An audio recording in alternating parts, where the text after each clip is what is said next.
त्या 11 जणांना संधी दिली दादांनी, सत्यजित दादांनी. त्यामधले तुम्ही एक व्यक्तिमत्व आहात. म्हणजे तुमच्यामध्ये असं काय स्पेशल आहे की दादांनी तुम्हाला संधी दिली पुन्हा? तू सातत्याने आमचे 5 वर्ष तू काम करतो, दिवसरात्र आमच्यासाठी बोलतो आणि तुला काय आता गरज आहे? आम्ही उलट आज आमची वेळ आली का तुला मतदान करण्याचं. पण त्या जिल्ह्यातल्या बाजारपेठचा प्रभाग तुमचा आहे. मग तुमच्यावरती जबाबदारी खूप अधिक आहे. मग याच्यासाठी तुम्ही काही प्लॅनिंग आहे का तुमच्याकडे? किशोर भाऊ, तुम्ही आम्हाला पाणी दिलेलं आहे, आम्ही जीवनामध्ये कधीच विसरू शकत नाही. हा तिथला मला आनंद कायम माझ्या स्मरणात राहतो. आणि खूप चांगला विचार तुम्ही केला आहे. मग निश्चितच व्यापारी वर्ग काय पूर्ण संगमनेर तुम्हाला या गोष्टीसाठी साथ देईल. असा एका विषय, आता ज्या झाडाला आंबे लागतात लोक दगड मारत असतात, आपण त्या गोष्टीकडे आपण लक्ष द्यायचं नाही. एक लाडकी बहीण योजना सरकारने काढली होती. त्यावेळेस तुम्ही स्वतःच्या खिशातले पैसे घालून फॉर्म भरले होते. म्हणजे तुमच्या बाबत असं ऐकलं, म्हणजे खूप कमी लोकांबाबत ऐकलं जातं की हा माणूस जेव्हा आहे नगरसेवक किंवा लोकप्रतिनिधी आपण निवडून देतो, स्वतःच्या खिशातून पैसे घालतो. 12 नंबर प्रभाग हे माझं मोठं कुटुंब आहे. तसंच एकदम बारकाईने त्या भागातील नियोजन करण्याचा माझा मानस आहे. आजही तुमच्या 2 टर्म पूर्ण झाल्या, पण मला कधी तुमचे फ्लेक्स दिसले नाही, ते शुभेच्छाचे नाही, कसलेच नाही का? असं म्हणजे तुम्ही जगाच्या पेक्षा खूप वेगळे आहात. तुम्हाला असं फ्लेक्स लावायची गरजच पडली नाही का कधी? की ज्यावेळेस आपण लोकांचे कामं करू, ते आपण जास्त फ्लेक्सपेक्षा त्यांच्या हृदयात आपण स्थान निर्माण केलं, हे अतिशय योग्य असं मला नेहमी वाटतं की आपण काम केले पाहिजे.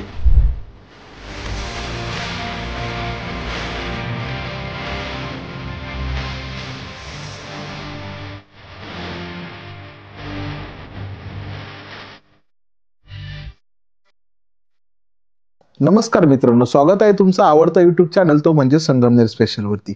आज आपण आमंत्रित केलं आहे अशा व्यक्तिमत्वाला जिथे पूर्ण जगामध्ये किंबहुना देशामध्ये म्हणा की जे राजकारणामध्ये असताना फ्लेक्सचा वापर अनिवार्य झालेला आहे. म्हणजे फ्लेक्स शिवाय राजकारण्यांचं जगणंच नाही, मार्केटिंग शिवाय जगणंच नाही. अशाही जगामध्ये एकही फ्लेक्स न लावताना ज्यांनी आपल्या नगरसेवक पदाच्या 2 टर्म पूर्ण केलेल्या आहेत आणि 3ऱ्या टर्मला ते आज सामोरे जात आहेत. त्यातच त्या जिल्हा नियोजन समितीमध्येही त्यांनी काम केलेलं आहे. आणि सत्यजित दादा तांबे यांनी ज्या संगमनेरमध्ये पूर्ण ज्या एक्सपिरियन्स माणसांना काढून फक्त काही 11 उमेदवार जे निवडले की जे अनुभव आहेत, त्यामधले एक असे व्यक्तिमत्व जे निवडून सगळ्यांच्या पेक्षा व्यक्तिमत्व वेगळं आहे असं निवडून पडतात. असे व्यक्तिमत्व म्हणजे आपले किशोर दादा टोकसे. स्वागत आहे दादा. नमस्कार. दादा, तुम्ही हे 2 टर्म पूर्ण केलेत आणि 3ऱ्या टर्मला आता तुम्ही सामोरे जात आहात. म्हणजे कसा एक्सपिरियन्स होता आतापर्यंत? आणि 11 जणांना चूज केलं की जे अनुभवी माणसं आहे त्या 11 जणांना संधी दिली दादांनी, सत्यजित दादांनी संगमनेर नगरपालिका निवडणुकीसाठी. त्यामधले तुम्ही एक व्यक्तिमत्व आहात. म्हणजे तुमच्यामध्ये असं काय स्पेशल आहे की दादांनी तुम्हाला संधी दिली पुन्हा? महाराष्ट्र राज्याचे माजी महसूल मंत्री व संगमनेर तालुक्याचे भाग्यविधाते आदरणीय नामदार बाळासाहेब थोरात साहेब व आमचे एक त्यावेळेसचे युवक, आम्ही त्यावेळेस संगमनेर शहरामध्ये युवक काँग्रेसची स्थापना करत असताना संगमनेर शहरामध्ये जवळजवळ आम्ही 30 ते 40 शाखा युवक काँग्रेसच्या त्यावेळेस आम्ही सुरू केल्या होत्या. साहेबांनी त्यावेळेसपासून आमच्यामध्ये काही मित्रांमध्ये एक वेगळी चुणूक पाहिली. त्यावेळेस आम्ही साहेबांना जॉईन झालो. त्याच्यानंतर सत्यजित दादांनी सुद्धा आमच्यामध्ये एक वेगळापणा त्यांच्या लक्षात येत गेला आणि 2006 सुद्धा मी नगरसेवक पदासाठी उभा राहिलो. त्यामध्ये आमच्या प्रभागातील सर्व नागरिकांनी अतिशय भरभरून असे मतदान करून मला भरघोस मतांनी निवडून दिल्यावर ती माझी जबाबदारी अतिशय जास्त वाढली. त्या प्रभागातील नागरिकांचं प्रतिनिधित्व करताना त्या नागरिकांच्या समस्या असा छोट्या गोष्टी असो, कचरा घनकचराचा असो, पाण्याचा प्रश्न असो, मी अतिशय तळमळीने मिटवण्याचा 100% प्रयत्न केला. त्याच्यानंतर सुद्धा 2016ला ज्यावेळेस मला त्याच प्रभागातून तिथल्या सर्व सन्माननीय नागरिकांनी, महिलांनी, युवकांनी 1350चा मताधिक्यांनी मला नगर जिल्ह्यामध्ये एक नंबरच्या मताधिक्याने निवडून दिल्यावर मला तिथं 200%ची जबाबदारी वाढली. तर त्यावेळेस तिथं सुद्धा नागरिकांच्या अतिशय छोट्या गोष्टीवर सुद्धा काम करत असताना काही बी असलं तर नागरिकांचे फोन आल्यावर त्या तिथल्या समस्या मी, उदाहरणार्थ समजा एखाद्या नागरिकांचा फोन आला का आमच्या तिथं कचरा पडलेला आहे, संबंधित त्या आरोग्य विभागातील त्या अधिकाऱ्याला, त्याच्यानंतर त्या घंटागाडीवर असणाऱ्या त्या ड्रायव्हरला, त्याच्यानंतर त्या ड्रायव्हरच्या असलं तो घनकचरा भरणाऱ्याला सुद्धा माझा फोन असायचा का तो कचरा तू कलेक्ट केला का नाही. याच्याकरता 4 ते 5 फोन मला झाल्यावर मी संबंधित नागरिकांचं समाधान झालं का नाही ह्या एकदम मायक्रो पद्धतीने सुद्धा मी त्या प्रभागामध्ये काम केलेलं आहे. 2006 मध्ये मी प्रभागामध्ये तिथल्या नागरिकांनी मला भरघोस मतांनी निवडून दिल्यावर त्या प्रभागातील सर्व नागरिकांचं, महिलांचं, युवकांचं समाधान मी जवळजवळ 100% करण्याचा प्रयत्न केल्यावर त्यानंतर 2016ला सुद्धा साहेबांनी मला परत संधी दिली. हे काम मी केल्यामुळं मला अतिशय आदरणीय सत्यजित दादाने सुद्धा माझ्यावर खूप विश्वास ठेवलेला आहे. निश्चित जो तुम्ही तो विश्वास आता जो ठेवला आहे तो येणाऱ्या काळात तुमच्यावर खूप मोठी जबाबदारी आहे की तो विश्वास तुम्ही पूर्णत्वास न्यावा. याच्यासाठी तुम्ही काही प्लॅन केला आहे का? तुमचा जो मतदारसंघ किंवा जो प्रभाग येतो तो म्हणजे पूर्ण संगमनेरचा हार्ट आहे. आपण म्हणतो संगमनेरची बाजारपेठ खूप मोठी आहे, म्हणजे जिल्ह्यातली 1 नंबरची बाजारपेठ आपण तिला म्हणतो, पण त्या जिल्ह्यातल्या बाजारपेठचा प्रभाग तुमचा आहे, मग तुमच्यावरती जबाबदारी खूप अधिक आहे. मग याच्यासाठी तुम्ही काही प्लॅनिंग आहे का तुमच्याकडे? पुढील आता 2025च्या आम्ही 25च्या निवडणुकीला सामोरे जात असताना एक ध्येय समोर आम्ही घेऊन चाललो आहे. सन्माननीय सत्यजित दादा तांबे एक युवकांचे आशास्थान, एक नवीन संकल्पना आणि आम्हाला नगराध्यक्ष पदासाठी लाभलेल्या आदरणीय डॉक्टर मैथिलीताई तांबे यासुद्धा उच्च शिक्षित आहे. यांच्या दोघांच्या एक विजनच्या माध्यमातून शहरामध्ये एक विविधता, वेगवेगळापणा, एक आपल्या महाराष्ट्रामध्ये नगरपालिकेमध्ये एक आपला ठसा उमटवण्यासाठी दादांचं एक खूप मोठं संकल्पना आहे. त्यामध्ये सुद्धा माझ्या प्रभाग नंबर 12 मधील नागरिकांसाठी, तिथल्या महिलांसाठी, तिथल्या युवकांसाठी, तिथल्या वृद्धांसाठी एक वेगळापणा करण्याचा सुद्धा माझा एक मानस आहे. प्रथमतः त्या भागामध्ये ज्या आमचं गावठाण भाग म्हणता याला, मेन रोड, बाजारपेठ, सय्यद बाबा चौक, नेहरू चौक, माळीवाडा, कोष्टी गल्ली, अशोक चौक, हा जो परिसर आहे गावठाण भाग आहे. कॉम्पॅक्ट आहे, गल्ल्या छोट्या गल्ल्या आहेत, पार्श्वनाथ गल्ली वगैरे, कुंभाराळा वगैरे असे छोट्या गल्ल्या आहेत.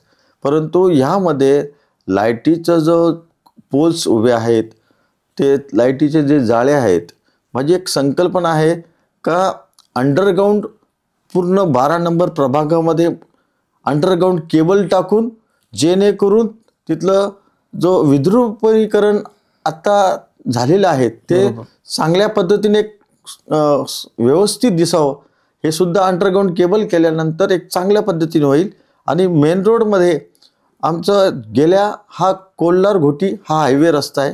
संगमनेर नगरपालिकेची फक्त त्याच्याकडे देखभाल किंवा फक्त गटर साफ करण्यापासून लाईटबद्दलच तिथले आमचं आहे.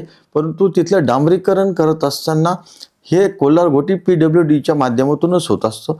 माझ्या त्या भागातील जो जवळजवळ 60 ते 70 वर्षाच्या लाईट्स पोल आहे ते तिथल्या काढाव्या आणि समविषम संख्येने जर मेन रोडला जर लावल्या आणि अंडरग्राऊंड केबल राहिली आणि एक नवीन पद्धतीने जर लाईटीची तिथं जर व्यवस्था जर करण्यात आली तर अतिशय सुंदर असा मेन रोड हा आम्हाला करता येईल. तिथल्या नागरिकांचे सुद्धा मला खूप मोलाची साथ लागणार आहे, तिथल्या व्यापाऱ्यांची सुद्धा साथ लाभणार आहे. आणि भविष्यात अजून एक संकल्पना आहेत, कारण की 2006 पासून मध्ये 6 ते 11, त्याच्यानंतर 16 ते 21 मध्ये मी त्या भागातलं नेतृत्व करत असताना तिथल्या स्थानिक व्यापाऱ्यांची मला वारंवार एक मागणी ती मी अद्यापही सोडू शकलो नाही. त्याचं सुद्धा मला अतिशय दुःख आहे. ते कारण म्हणजे असं का बाजारपेठेतली जी आमची पूर्वीची जी बाजारपेठ होती त्या ठिकाणी व्यवसाय चांगला जोरात होता.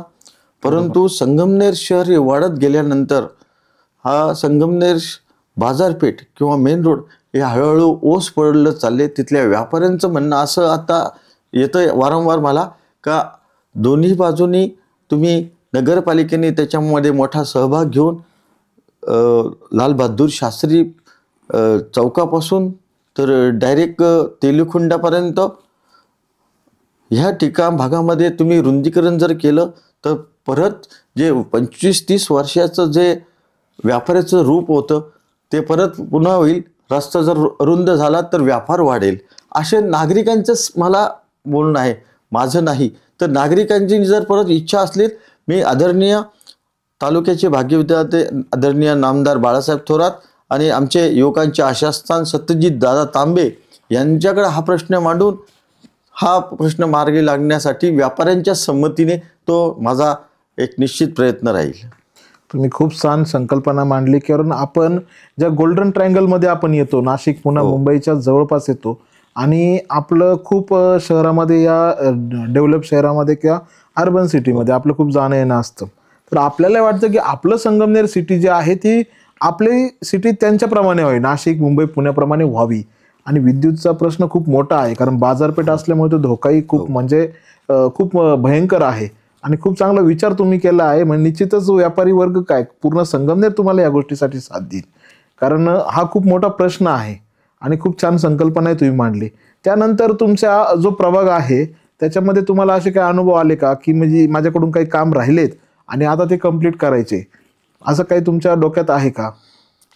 त्या भागामध्ये हे जे मी आता तुम्हाला जे प्रश्न मांडलेच, रुंदीकरणाचा आणि हे लाईटीचा, अच्छा, हे दोनच जास्त आता आम्हाला प्रामुख्याने दिसतात आहे.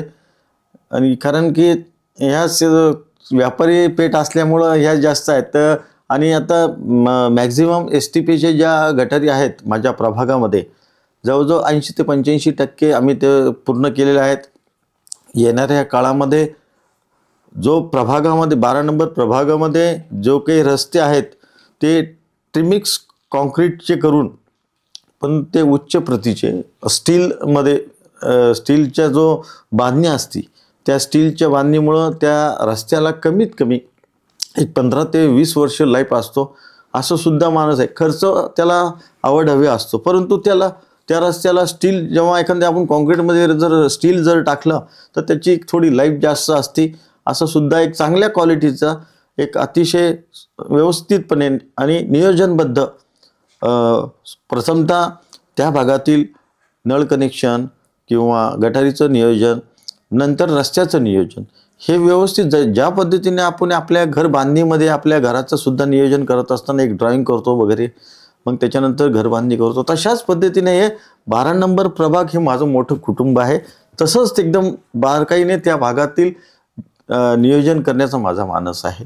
12 नंबर प्रभाग म्हटलं तर व्यापारी पूर्णपणे बाजारपेठ तुमच्या प्रभागामध्ये येते आणि त्यानंतर त्या प्रभागामध्ये एक ट्रॅफिकचा एक सोल्युशन आपल्याला कुठं म्हणजे खूप काही फेस करावं लागतो. पार्किंगची एक व्यवस्था, कारण ती पण गरजेची आहे. याच्याबद्दल काही तुमच्या डोक्यात आहे का प्लॅनिंग? अतिशय चांगला प्रश्न तुम्ही विचारला, कारण की हे व्यापारी आमच्या बाजारपेठ आणि मेन रोडमधील व्यापाऱ्यांची सुद्धा हा खूप मोठा प्रश्न आमच्याकडे होताच. आणि हा प्रश्न आत्ताच एक लेटेस्ट 1-1.5 महिना 2 महिने झाले का सत्यजित दादाकडं हा मी प्रश्न मांडला का आमचा जो भारत चौक आहे त्या ठिकाणी पार्किंग झोनचा तो विषय करायचा होता. दादानी मला कोणत्याही क्षणाचा विलंब न लावता ते म्हणले की उद्या सकाळी आपण तिथं 10 वाजता जाऊ. संबंधित चीफ ऑफिसर, बांधकाम ऑफिसरचे ते असे विविध अधिकाऱ्यांना बोलून आणि संगमनेर शहर पोलीस स्टेशनचे PI यांना सुद्धा सोबत घेऊन भर रस्त्यामध्ये तिथे भारत चौकामध्ये दादानी तिथं मीटिंग घेतली का मला काही माहीत नाही का 8 दिवसात इथली पार्किंग चालू झाली पाहिजे, कारण की व्यापाऱ्यांच्या खूप समस्या आहेत, गाड्या कुठं लावावं काय लावावं, आणि लगेच 8 दिवसात. आणि आश्चर्याची गोष्ट दादांचा एवढा पॉवर मी खूप आश्चर्य झालो. मला एक अभिमान वाटला सत्यजित दादांचा का ते तातडीने सोडून इथली पार्किंग चालू केली. आणि व्यापारी सुद्धा, आमचे व्यापारी बांधव सुद्धा खूप खुश झाले त्या, आणि आजच्या मितीला ती पार्किंग एकदम व्यवस्थित आणि नियोजनबद्ध चालू आहे. पार्किंगच्या बरोबरीने दादा आणखी एक प्रामुख्याने एक प्रश्न अधोरेखित करावा असं वाटतं तुम्हाला, की आपल्या ज्या महिला वर्ग आहेत, महिला वर्गच म्हणा किंबहुना पुरुष वर्गही म्हणा, कारण आपल्याकडे जे टॉयलेटची समस्या आहे ती पण खूप महत्वाची आहे. म्हणजे ती स्वच्छतेचं प्रमाण खूप कमी आहे. यावरही तुम्हाला काही काम करता येईल असं काही डोक्यात तुमच्या आहे का प्लॅन? तुम्ही बोलला टॉयलेटचा प्रश्न, बरोबर आहे. ती समस्या सुद्धा त्या प्रभागामध्ये आहेत. विधान परिषदेचे आमदार, आमचे नेते आदरणीय सत्यजित दादा तांबे यांनी नुकताच 1 कोटी रुपयाचा टॉयलेटचा निधी संगमनेर शहरासाठी आणलेला आहे. तर त्यावेळेसच दादांनी भारत चौकात पार्किंगचे करत असताना तिथल्या नागरिकांनी जेव्हा समस्या मांडली की इथं टॉयलेटची सुद्धा चांगली व्यवस्था झाली पाहिजे, येणाऱ्या तालुक्यातून बाहेरून महिला वर्ग असो पुरुष यांना व्यवस्था झाली पाहिजे, तर दादांनी मला तात्काळ सांगितलं की इथं या दोन्ही भागामध्ये कशा पद्धतीने टॉयलेट बसवण्यात येईल ते तू नियोजन कर. ते मी टॉयलेट तिथं बसवणार आहेत या निवडणुका झाल्यावर. अच्छा, म्हणजे खूप चांगली सोय आपल्या नागरिकांना भेटेल. कारण बाजारपेठेमध्ये येणं म्हणजे साधारणतः लोकांना घराकडे जाण्यासाठी 2 ते 3 तास लागतातच. त्यात त्या टॉयलेटचा प्रश्न म्हणजे आज खूप जिवायचे खूप सारे प्रॉब्लेम्स, म्हणजे आरोग्याशी निगडीत प्रॉब्लेम आज समस्या खूप मोठी आहे आणि ती टॉयलेट नसल्यामुळे खूप फेस करावी लागते. खूप चांगली संकल्पना तुम्ही राबवताय की टॉयलेट आपल्या शहरामध्ये किंवा बाजारपेठेमध्ये म्हणा, जर ते बसले तर ह्या आजारांना कुठेतरी आळा बसेल असं माझं तरी मत आहे प्रामाणिक. आणखी तुम्हाला असं विचारायचं की तुमच्या बाबतीत आणखी एक बोललं जातं की फ्लेक्स न लावणारे व्यक्ती, आजही तुमच्या 2 टर्म पूर्ण झाल्या पण कधी तुमचे फ्लेक्स दिसले नाही, ते शुभेच्छाचे नाही, कसलेच नाही का? असं म्हणजे तुम्ही जगाच्या पेक्षा खूप वेगळे आहात, तुम्हाला असं फ्लेक्स लावायची गरजच पडली नाही का कधी? त्याचं कारण असं का आपण फ्लेक्स लावून लोकांचं समाधान काय करू शकतो की ज्यावेळेस आपण लोकांचे कामं करू ते आपण जास्त फ्लेक्सपेक्षा त्यांच्या हृदयात आपण स्थान निर्माण केलं ते अतिशय योग्य असं मला नेहमी वाटतं. का आपण काम केले पाहिजे. फ्लेक्स लावून आपण बापकागिरी माझा विश्वास नाही आहे. मी लोकांचे जर काम केलं, लोकांनी त्यांच्या मुखातून जर स्तुती केली, हाच माझ्यासाठी फ्लेक्सपेक्षा उच्च आहे ते असं मी मानणारा कार्यक्रम. म्हणजे तुमचं व्यक्तिमत्वच असं आहे की तुम्ही कामाला खूप महत्त्व देता. जरी ते काम जरी तुम्ही केलं तर ते जनतेने सांगावं असं तुम्हाला वाटतं, मी सांगणार नाही स्वतः असं तुमचं एकंदरीत व्यक्तिमत्व वाटतं. तुमच्या बाबतीत आणखी एक तुमच्या बाबत म्हणजे ट्रोलिंगचा हा प्रकार खूप घडतो. मध्यंतरी तुमच्या बाबत ट्रोलिंग की यांना अपत्य तिसरं आहे वगैरे हे पण घडलं होतं. काय सांगाल तुम्ही तुमच्या मनात काय, जनतेला कळू द्या काय असं आहे? असा एक विषय, आता ज्या झाडाला आंबे लागतात लोक दगड मारत असतात, आपण त्या गोष्टीकडे आपण लक्ष द्यायचं नाही. आपण जनतांनी आपल्याला जर मताधिक्य देऊन तिचं जर प्रतिनिधी आपण काम करत असतात, जे लोक 2-4 बोटावर बोलणारे जे टीका करणारे त्यांच्याकडे आपण दुर्लक्ष करायचं. हेच आमच्या नेत्याला लोकांनी, नामदार बाळासाहेब थोरात असो, सत्यजित दादांनी हे शिकवलेले की आपण आपल्या जनतेच्या हृदयात जाऊन आपलं काम करत राहायचं. टीका करणारे त्यांनी त्यांच्यावर समाधान मानावं असं आम्ही त्याच्याकडे दुर्लक्षच करत असतो. तुम्हाला ज्यावेळेस तुम्ही निवडून आलात, फर्स्ट टर्म जेव्हा होती, तुमच्याबाबत खूप असं एक ऐकलंय की तुम्ही एक पाणी प्रश्नासाठी एक प्रश्न मांडला होता तुमच्या मीटिंग्समध्ये आणि सगळ्यांचा विरोध असताना तुम्हाला त्यावेळेसचे नगराध्यक्ष दुर्गाताई तांबेंनी म्हटले होते की तुम्ही करा. काय संकल्पना होती का ज्यासाठी तुम्हाला विरोध असताना तो करावा लागला? आमच्या एक प्रभाग 6 मध्ये त्यावेळेस मी तिथं निवडणूक लढवत असताना त्या भागामध्ये एक पाण्याची प्रश्न जवळजवळ तोपर्यंत निळवंडे धरण झाले नव्हतं.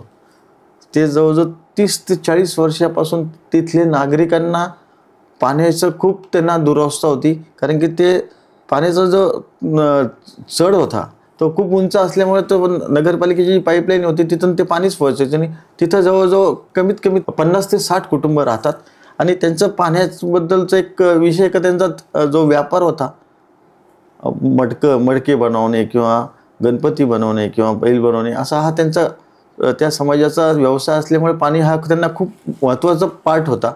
मग तिथल्या नागरिकांनी समस्या मांडल्यानंतर मी तो पाण्याचा प्रश्न बोरवेलच्या माध्यमातून सोडवण्याचा 100% प्रयत्न केला आणि तो सोडला आणि तिथले नागरिक खूप आनंदी झाले. अच्छा. आणि असंही ऐकलं जातं की तुम्हाला एका प्रभागाने मतदानही केलं नव्हतं, तरी तुम्ही त्यांच्या प्रश्नाला प्राधान्य दिलं आणि मग तो समाज तुमच्यावरती खूप खुश झाला. समाज म्हणजे तो प्रभाग, तो जो भाग होता. हो. काय सांगाल तुम्ही त्याबद्दल? तेच ना. तुमच्या मनात काही आलं नाही की मी यांनी मला मतदानच दिलं नाही तरी मी यांची समस्या सोडवावी? नाही, परंतु ज्यावेळेस आता आपण समजा का तिथले 2000 त्या प्रभागातले मतदार असा, जेव्हा आपण निवडून आपल्याला देतात तेव्हा आपण त्या डोक्यात माझा त्यावेळेसपासून तो विचारच नव्हता का आपण 2000 नागरिकांचे प्रतिनिधी. असं नाही का मला 1200 मतं पडली म्हणून त्या भागातच काम नाही करायचं आणि तिकडं, असं नाही.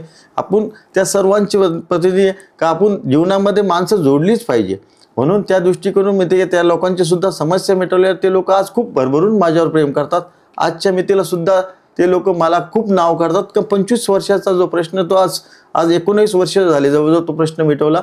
ते माझे आज पण माझे ते तिथे गेल्यावर ते लोक, तिथल्या महिला अतिशय भरभरून माझ्यावर प्रेम करतात आणि त्या गोष्टीचा उल्लेख करतात का तुम्ही किशोर भाऊ, तुम्ही आम्हाला पाणी दिलेलं आहे, आम्ही जीवनामध्ये कधीच विसरू शकत नाही. हा तिथला मला आनंद कायम माझ्या स्मरणात राहतो. तुम्ही ज्यावेळेस कोविड होता, कोविडच्या काळामध्ये तुमचं खूप भयंकर म्हणजे काम असं बघण्यासारखं होतं. कोविडच्या काळातला एक्सपिरियन्स कसा होता? तुम्ही अगदी पार स्वतःतल्या खिशातून पैसे टाकून लोकांना व्हॅक्सिनेशनसाठी पोहोचवत होता. म्हणजे का असं करत होता त्यावेळेस तुम्ही? तुम्हाला वाटलं नाही स्वतःच्या जीवाला धोका आहे? तुम्ही आता बोलताना माझ्या अंगावर खूप असं शहारे आले, कारण की जागतिक पातळीवर कोरोनाचं संकट, महामारी अतिशय भयंकर होती आणि संगमनेर सुद्धा ते येऊन पोचलं. त्याच्यानंतर त्या संगमनेर ग्रामीण रुग्णालयाला ते पेशंट आम्ही नेत असताना खूप आम्हाला आमच्या वेदना व्हायच्या. आणि कारण की एखाद्या कुटुंबामधल्या कोरोना झाला का त्याच्या कुटुंबातील लोकसुद्धा त्याच्यापासून एक 20-20, 30-30 फूट लांब राहायचे. त्यावेळेससुद्धा आम्हाला भीती नाही वाटली. मेला जाऊन द्या, शेवटी माणसासाठी नाही जागा, माणसासाठी काम नाही करायचं तर करायचं कोणासाठी. आम्ही ते काही आमचे मित्र नगरचे होते, आम्ही सगळ्यांनी त्या गोष्टीमध्ये नागरिकांना ज्यांना कोरोना बाधित झाले त्यांना ग्रामीण रुग्णालयाला नेले, तिथे उपचाराची व्यवस्था केली. असं आम्ही आमचं काम करत राहिलो. आणि त्यावेळेससुद्धा काही कोरोनाबाधित लोक त्यामध्ये मृत्युमुखी पडले. मृत्युमुखी पडल्यानंतर त्यांचे अंत्यविधी करायचा कसं, पीपी बॅगमध्ये त्यांना व्यवस्थित घालून अमरधामामध्ये घेऊन काहींचे ते, कारण की लोक खूप भयभीत होते. लोक त्या अंत्यविधीला सुद्धा काही लोक जवळ यायचे नाही, परंतु आम्ही त्यामध्ये अंत्यविधीसुद्धा आम्ही त्यावेळेस गेलेले आणि अतिशय वेदनादायी त्या गोष्टी होत्या. त्या आजसुद्धा अंगावर काटे आणणारे आहेत. म्हणजे खूप मोठं धैर्य लागतं या गोष्टी करण्याकरता, कारण आपल्या स्वतःला एक परिवार असतो, पण तुम्ही तुमचा परिवार म्हणजे तुमचा प्रभाग किंवा तुमचा वार्ड समजत होते. तुमचे लोकच तुमचे प्रभाग म्हणजे प्रभागातील कुटुंब समजत होते, तरच तुम्हाला हे धैर्य तुम्हाला आलं असेल कदाचित. तुमच्याबाबत आणखी एक गोष्ट आम्ही नेहमी ऐकतो की तूर्तास आता काही महिन्यांपूर्वी एक लाडकी बहीण योजना सरकारने काढली होती. त्यावेळेस तुम्ही स्वतःच्या खिशातले पैसे घालून फॉर्म भरले होते. म्हणजे तुमच्याबाबत असं ऐकलं, म्हणजे खूप कमी लोकांबाबत ऐकलं जातं की हा माणूस जो आहे नगरसेवक किंवा लोकप्रतिनिधी आपण निवडून देतो तो स्वतःच्या खिशातून पैसे घालतो. पैसे घालणं लांब बघा, पण ते स्वतःहून काम करणं. दुसरीकडे दुसरी बाजू आपण जेव्हा बघतो तेव्हा लोकांना जावं लागतं, आमचं हे करा, आमचं ते करा. पण तुम्हाला असं तुमच्या बाबतीत वेगळं आहे, तुम्ही स्वतःहून एकदम प्रतिसाद लोकांपर्यंत देता की नाही तुम्ही हे करा. म्हणजे असं का केलं आणि कसा एक्सपिरियन्स होता तुमचा तो? कारण की असं होतं का ते महिलांसाठी एक चांगली स्कीम महाराष्ट्र राज्य शासनाने आणल्यामुळं त्यावेळेसचा जो सरकार होतं, असं वाटलं की महिलांना, ज्या गरजू महिला आहेत त्यांना 1500 रुपये प्रति महाजर मिळणार असेल तर आपण का नाही त्याच्यामध्ये सहभाग घेऊन महाराष्ट्र राज्याचे ज्या नियमावली आहेत त्याच्यामध्ये त्याचं थोडं वाचन केलं. मग त्या महिलांची आम्ही काही मिटिंगा घेतल्या, त्यांचे कॉम्प्युटर्स आम्ही वगैरे लावले, आम्ही कॅम्प घेतले 3 ते 4. आपल्या प्रभागातील नव्हे तर आजूबाजूचे जे प्रभाग आहेत तिथल्यासुद्धा महिला त्या कॅम्पमध्ये सहभागी झाल्या. जवळजवळ 800 ते 900 फॉर्म त्या महिलांच्या भरले. त्या महिला आजपर्यंत आम्ही आज प्रचारला जातो आहेत, त्या महिला आज पण मला नेता का किशोर भाऊ तुम्ही आमचे सगळे फॉर्म भरलेले आहेत, आज पण आम्हाला महाराष्ट्र राज्य शासनाचे 1500 रुपये येत आहेत. ते सुद्धा खूप आज आनंदी आहेत. म्हणजे एकंदरीत तुम्हाला आजही प्रतिसाद लोकांचा खूप आहे, पण आता तुम्हाला उमेदवारी दिली कारण फक्त 11 लोक जे आहेत ते अनुभवी लोक आहेत, म्हणजे ज्यांनी काहीतरी एक्सपिरियन्स आहेत. मागे ते नगरसेवक होते, अशातले तुम्ही एक आहात. हो. तर मग आजही तुम्हाला लोकांचा प्रतिसाद कसा आहे? ज्यावेळेस तुम्ही फॉर्म उमेदवारी भेटली, फॉर्म भरून एक 2-4 दिवस आता झालेले आहेत, लोकांमध्ये तुम्ही जाताय, कशा प्रकारचा प्रतिसाद तुम्हाला भेटतोय लोकांमधून? मला सांगायला आनंद होतात का प्रभाग 12 मध्ये आज आम्ही रॅलीने जात असताना खूप महिला वर्ग असो, वृद्ध असो, हे अतिशय भरभरून मला प्रेम देतात. आणि मला तर आश्चर्य वाटतं का ते म्हणतात, तू हात जोडतो कशाला, पाया कशाला पडतो, तू सातत्याने आमचे 5 वर्ष तू काम करतो, दिवसरात्र आमच्यासाठी पळतो, आणि तुला काय आता गरज आहे? आम्ही उलट आज आमची वेळ आली का तुला मतदान करण्याचं, असे जेव्हा लोक बोलतात ते आपण एक समाधान खूप व्यक्त करतो. असं नाही का आमच्या प्रभागामध्ये असं 20 लोकांनी हे बोललं 30 लोक, असं नाही. मला थ्रूआउट पहिल्या जिथून सुरू होतो तिथपर्यंत सर्वच लोक खूप अतिशय मनापासून मला आशीर्वाद देत आहेत. असंच आशीर्वाद मला पुढील काळामध्ये काम करण्यासाठी तिथल्या प्रभागामधील नागरिकांनी द्यावा असं मला वाटतं. आताची निवडणूक ही खूप वेगळी आहे. सत्यजित दादांनी स्वतः यामध्ये सहभाग घेतला आहे आणि स्वतःच्या हातात घेऊन ही निवडणूक लढत आहे. आणि त्यात एक आनंदाची गोष्ट म्हणजे आपल्याला एक नगराध्यक्ष पदासाठी एक चांगलं व्यक्तिमत्व त्यांनी दिलेलं आहे की डॉक्टर असून उच्च शिक्षित एक महिला उमेदवार आपल्याला भेटलेली आहे आणि त्यांच्या नेतृत्वात तुम्ही लढत आहात. तर काय एक्सपिरियन्स आहे आणि का लोकांनी त्यांना स्वीकारावं असं तुम्हाला वाटतं? आजच्या आमच्या संगमनेर नगरपालिकेच्या सार्वत्रिक निवडणुकीमध्ये सत्यजित दादा तांबे, तालुक्याचे भाग्यविधाते आदरणीय नामदार बाळासाहेब थोरात साहेबांनी डॉक्टर मैथिलीताई तांबे यांना नगराध्यक्ष पदाचा उमेदवार दिलेले आहे. अतिशय 100% योग्य आहे. त्याचं कारण असं की गेल्या वर्षभरामध्ये संगमनेर शहरामध्ये छत्रपती शिवाजी महाराज जयंती असो, त्याच्यानंतर गणपती महोत्सव असो, त्याच्यानंतर गणपती महोत्सव झाल्यानंतर सत्यजित दादांनी आणि डॉक्टर मैथिली वहिनींची कल्पना होती का संगमनेर शहरामध्ये ज्या वेगवेगळे उत्सव होत असतात, एक ढोल पथक म्हणून असे जवळजवळ 7 ते 8 ढोल पथक आहे. त्याच्यामध्ये प्रत्येक ढोल पथकामध्ये 100 ते 200 युवकांचं आणि युवतींचं सहभाग असतो. तर त्यांची डॉक्टर मैथिली वहिनींची एक संकल्पना होती का हे जेवढे ढोल पथक आहे वेगवेगळ्या नावांनी जवळजवळ 6 ते 7 का यांना आपण एकत्रित वाद्य वाजन करून यांना एक प्रोत्साहित करावा का ते वाद्य वाजणारे ते जे मुलं मुली आहेत त्या महाराष्ट्रामध्ये अनेक कानाकोपऱ्यामध्ये वाजायला जात असतात. तर ते आपण त्यांचा गौरव का नाही करावा असं आदरणीय मैथिलीताई तांबेंची संकल्पना होती. आणि बसस्टँडच्या तिथं एक 4 महिन्यापूर्वी तिथं वाद्याचं एक स्पर्धा ठेवण्यात आली आणि सर्वांना सुद्धा संगमनेर शहरातील नागरिकांना अतिशय आनंद झाला का आपलं सुद्धा युवकांना सुद्धा आनंद झाला का आपला सुद्धा सन्मान संगमनेरच्या नागरिकांनी आणि नेत्यांनी करू राहिले त्यांना सुद्धा त्यावेळेस. आणि त्याच्यातून मला त्यावेळेसच चुणूक दिसली डॉक्टर मैथिली वहिनीची का यांना एक नवीन विजन आहे का वेगळेपणा करण्याचा या शहरासाठी. त्याने निश्चितपणे संगमनेर शहराचं हे जो नाव आहेत आदरणीय नामदार बाळासाहेब थोरातांनी तो कोरलेलाच आहे, पण त्याला अजून द्विगुणित करण्यासाठी सत्यजित दादांच्या मार्गदर्शनाखाली मैथिली वहिनी करतील या मला 100% खात्री आहे. जनतेतून काय प्रतिसाद आहे याबद्दल? तेच जनतेतून मैथिली वहिनींचा जो बोलका स्वभाव आहे, सामान्यतः सुद्धा मैथिली वहिनी समस्यांची जाण मैथिली वहिनींना आहे. जेव्हा मैथिली वहिनी कोणाच्या हळदी कुंकूचा कार्यक्रम असो, कुठं भंडारा असो, कुठे छोटे वाढदिवस असो, कोणत्याही कार्यक्रमाला गोरगरिबांच्या कुठेही कोणत्याही नागरिकांची असं त्यांच्या कधी भेदभाव नाही. त्यांना कधी असं निमंत्रण आलं वहिनी त्या कार्यक्रमाला जाऊन तिथल्या आलेल्या कार्यक्रमामध्ये जे महिला वर्ग असतात त्यांच्या संग विचारविनिमय करणे, त्यांच्या सुखदुःखाचे विचारमय करणे, असा त्यांचा एक जो संबंध जुडलेला आहे तो अतिशय वाखण्याजोगा आहे. म्हणजेच तुम्ही एकदम समाधानी आहात की आम्हाला दादांनी खूप चांगलं नेतृत्व दिलं, बरोबर? हो. आणि आताच तुम्ही आता निवडणुकीला सामोरे जातात, लोकांना काय संदेश देणार की तुम्हाला 3ऱ्या टर्मला त्यांनी भरभरून आशीर्वाद द्यावे?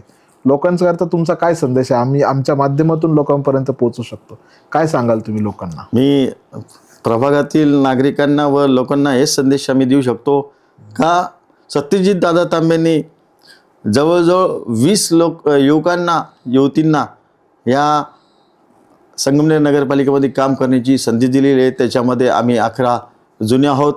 नवी जुन्यांचा मेळ घालण्याचा सत्यजित दादांनी प्रयत्न केलेला आहे. युवकांची एक नवीन कल्पना असतात, आम्ही त्यांना मार्गदर्शन करणार आहोत आणि एक चांगल्या पद्धतीने संगमनेर शहर स्वच्छ सुंदर हा करण्याचा आमच्या सर्वांचा मानस आहे. फक्त मी तुमचं एक त्याच्यामध्ये थोडंसं वेगळापणा तिच्यात सांगू सांगतो वॅक्सिनेशनच्याबद्दल. का करोना काळामध्ये जे करोना थोडा संपल्यानंतर जो वॅक्सिनेशनचा परत बाधी होऊन येऊन वॅक्सिनेशनचा सुद्धा प्रश्न होता, तर वॅक्सिनेशन गव्हर्नमेंटच देणार होतं. तर त्यावेळेससुद्धा आम्ही वॅक्सिनेशनमध्ये त्यावेळेसचं प्रभाग 11मधील त्या भागामधील नागरिकांना आमच्या तालुक्यामधील सर्व जे अकोला असेल राजूर असेल साकूर इथंसुद्धा लोकांना पाठवून तिथं वॅक्सिनेशनची व्यवस्था केली. ती कॅम्प घेतला होता. कारण की लोकसुद्धा ते वॅक्सिनेशनसुद्धा इलेक्शनमध्ये ते लोकसुद्धा म्हणतात का तू आम्हाला वॅक्सिनेशन केलेलं आहे. म्हणजे ते लोकच नागरिक आमचे बोलत असतात. याच्यातसुद्धा मला खूप आनंद असतो. अच्छा, एकंदरीत तुम्हाला नागरिकांचा खूप मोठा प्रतिसाद आहे. आत्ता आम्हाला संगमनेरकरातील नागरिकांनी मतदान का करावं? कारण की आम्हाला संगमनेर शहर हे समंदर पलीकडेचा विकास आम्हाला संगमनेर शहराचा करायचा आहे. त्याच्यामागे आमचे युवकांचे आशास्थान सत्यजित दादा तांबे यांची आज अशी ओळख आहेत का महाराष्ट्र राज्याचे मुख्यमंत्री आदरणीय देवेंद्र फडणवीस साहेबसुद्धा एक अभिमानाने सुद्धा सत्यजित दादाचं नाव घेतात का एक नवीन विजनवाला युवक त्यांच्या सानिध्यात असतो नेहमी. आम्ही वेगवेगळ्या इंस्टाग्राम किंवा यांच्या मार्फत फडणवीस साहेबसुद्धा दादांचं कौतुक करत असताना सुद्धा आम्हाला खूप अभिमान वाटतो का येणाऱ्या काळामध्ये सुद्धा आम्ही संगमनेर शहर हे अतिशय प्रगतशील आणि सुंदर अशा पद्धतीने नेण्याचा आमचा सर्वांचा ध्यास आहे. त्याच्यामध्ये एक दादांनी नवीन जुनीचा मेळ घातलेला आहे. 11 लोक हे जुने आहेत, 20 युवक युवती नवीन आहे. अशा या दोन्हींच्या मेळमध्ये आमच्या येणाऱ्या काळामध्ये संगमनेर नगरपालिकेच्या नगराध्यक्षा डॉक्टर मैथिलीताई व्हाव्या अशी आमची मनोमनी इच्छा आहेत. येणाऱ्या सर्व नागरिकांना आमची कळकळीची विनंती आहे. सर्व नागरिकांनी आमच्या या टीमला भरभरून आशीर्वाद द्यावे मतारूपात. आम्ही आपल्या विश्वासाचं 100% सार्थक ठरू अशी नम्रतेची विनंती. धन्यवाद दादा, तुम्ही खूप अमूल्य वेळ दिला. तुम्हालाच आणि तुमच्या सर्व टीमला आमच्याकडून खूप साऱ्या शुभेच्छा. धन्यवाद.